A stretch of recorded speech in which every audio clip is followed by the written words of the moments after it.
distinguished representative of Pakistan. You have the floor, ma'am.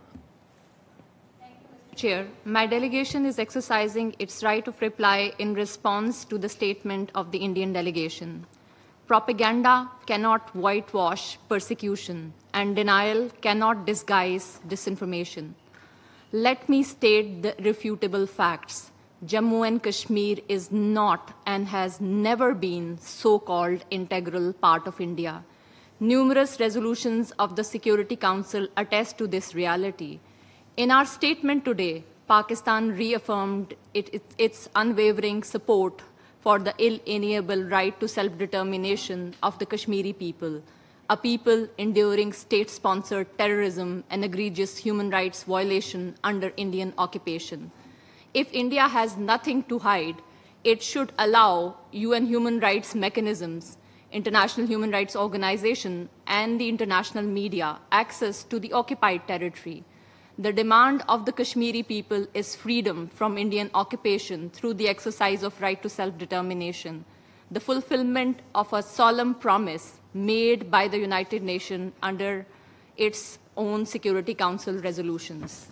Mr. Chair, India's so-called democracy has become a theater of intolerance, where Islamophobia and hatred have been institutionalized. Under the banner of Hindutva, minorities live in fear, Muslims are lynched, mosques are demolished, churches burned, calls for genocide and hate speech normalized. The flames of bigotry have consumed the very veneer of secular India, stifling diversity and dissent.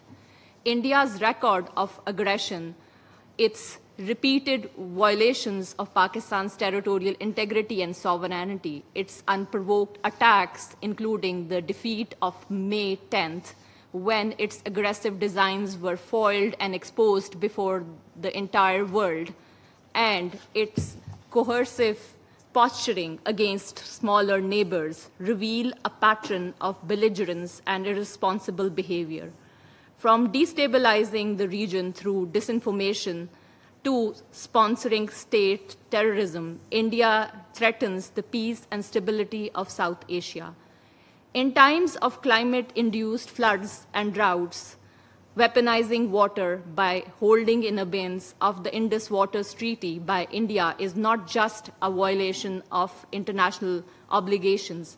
It is an affront to human dignity, violation of human rights of people of Pakistan, and basic norms of good neighborliness. Mr. Chair, peace in South Asia will remain a distant dream until India ends its occupation of Jammu and Kashmir and abandons its policy of aggression and state-sponsored terrorism. Pakistan will continue to stand firm for peace, justice, and for the rights of oppressed Kashmiris. I thank you.